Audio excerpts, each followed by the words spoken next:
This is Amanj Jamil. He's lived and worked here in Hull for 24 years, since arriving as an asylum seeker from Iraq.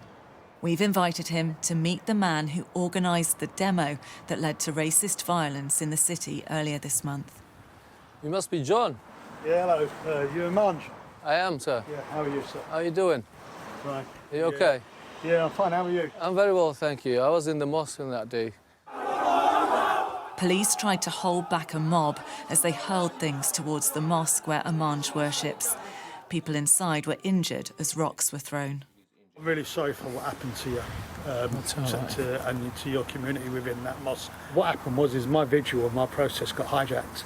Hijacked. I didn't. You didn't know that's going to happen. But at the end of the day, you organised it. I didn't organise. What I organised was the peaceful protest. The peaceful protest. John moved to Hull years ago from London. He's worked with stroke survivors after having strokes himself.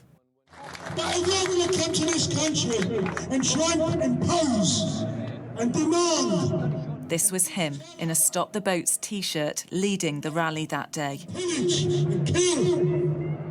Do one. I don't want you here. There were teddies and flowers on the flag.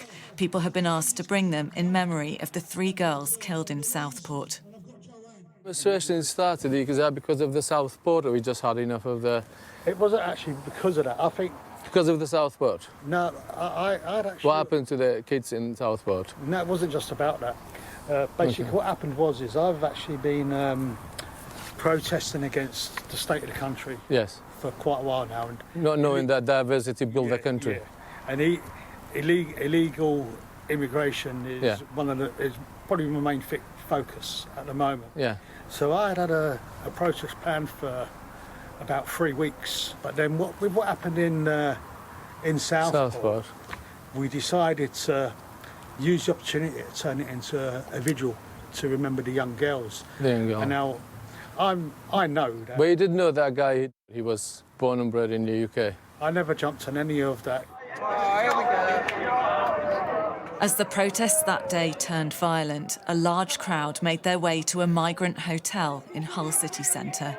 Riot police attempted to protect it, but they too were attacked before hotel windows were smashed. What's the issue with the asylum seekers and refugees coming there? Let me tell you. Yeah.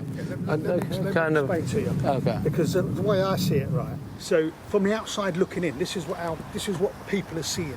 This is what people are being told. Yes. They're being told they're taking up the 4-star hotels, they're being rewarded, they're being housed, they're being fed, they're being clothed, they've got no council tax to pay, no nothing, and they're being given pocket money. Yeah. And they're not vetted. That nobody knows who they are.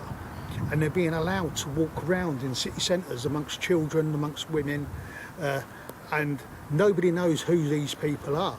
I welcome people. I remember in 2000 when I think you was one of them, when all the Iraqis came over. I didn't have a good time back then. But what they've done wrong is they put them in an already deprived, underprivileged area. I think there was about 2,000 young men. You would have probably been one of them. And what that done is that actually created a resentment among local people because they're already struggling in their lives and all that, and all of a sudden they got these 2,000 people coming into that one congested area. And I don't think, I don't think the government and I don't think the council really ever made an effort to integrate people. We don't know each other. We don't. Our communities don't mix with your communities. Your communities don't mix with our... We do mix. Well, but I've got so many English friends. I can imagine. Before I mixed, I have a business down Springbank. Yeah. I was working in NHS. Yeah. So my main friends and best friends, and they were all doctors, nurses. That's going to go in a minute. Not far from where Amanj lives, tyres were set on fire as the riot spread and cars were set alight before the mob made their way to the mosque. This is a post that was circulated ahead of the demo, including a whole list of things that John and his supporters say they're fed up with, something I was keen to ask him about. In an advert that was on social media for the protest, it also talked about terror attacks by an alien religion. Yeah, Were you talking about Islam? Yeah, what I can do is, I've got it all on my phone. Were you talking about Islam? Yeah. Yeah, well, So when you put things like that, are you Not surprised not when Islam. people go and attack a mosque? no, no. Yeah, I am. That's trigger the violence, isn't it? Sorry, you're bogging me down now. Against the backdrop of everything that was going on that Yeah. weekend, we'd already seen some rioting. Did you really think that protest wasn't going to turn violent? When I first organised it, I didn't think it'd turn violent, okay? But during the week, I started getting vibes. And then a police liaison officer rang me and said, John, he said, what do you think? And I said, well, I think the vibe I'm getting off the street, there's going to be a lot of people there. And he rang me the next day and he said, there's any chance of you cancelling it? And I said, to be honest with you, if I cancel it, people are still going to turn up anyway. It's out of my hands now. There's people I don't even know. Do you wish you had cancelled it now? No, because I don't think my vigil caused it. You can tell by the view of the crowd, it's going to happen. Yeah, So but I weren't expecting all of that. The organisers of demos that took place around the country and their ideology are now being scrutinised. John accepts he has a history of association with the now defunct English Defence League. Would you describe yourself as far right? No, not at all. But you were a member of the EDL. Yes, I was a member of the EDL. He says he left the group well before it disbanded, but has since formed another organisation. You do run the Hull Patriotic Protesters group. Yes, I do, yes. And that group says it's there to protest against the influx of illegal invaders. Is Yes. that not the language of the far right? I think, on reflection, right, because when I set that group up, there was a lot of stuff coming out from Parliament about an invasion, right?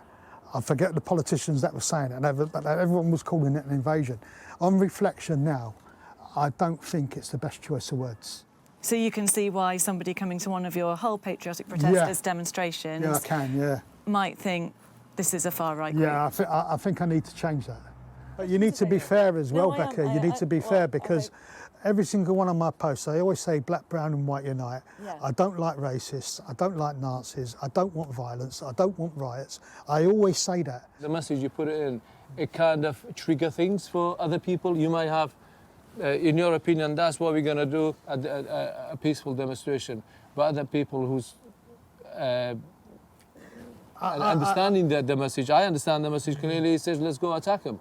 For Amanj and his family, the impact of what happened that day has been lasting. At the moment, I still feel uncomfortable going to town, going to shopping centres, going to public places, you know what I mean? It's not easy to cover that with a blink of the eyes, like everything's back to normal. This is a city with huge issues with deprivation. Can you understand why some people feel frustrated when they see asylum seekers living in hotels, as John might put it, getting a free ride? They don't get a free ride following. The way they live in, you can just go to the hotel, the food and the place has been provided is not the way you think it's been heaven in there, and I could live there forever. Believe me, they are struggling. I can understand their anger for more people, for more asylum seekers and refugees coming to the country. It's all going back to the government. But it is a lack of accommodation in here for all of us. Really, there's no houses. And have you got any more protests planned? No, I don't really think this city needs that at the moment. I just think the people of this city need a rest. I think the people of this country need a rest. I think the Prime Minister of this country, he needs to think about how he's addressing people and he needs to not just put out the fire. He needs to find out why the fire started. On that, these two men agree, despite the very different outlooks they have. At the end, they exchanged numbers, each respecting the other for taking the time to talk. Becky Johnson, Sky News, Hull. You take care, man. Nice to meet you.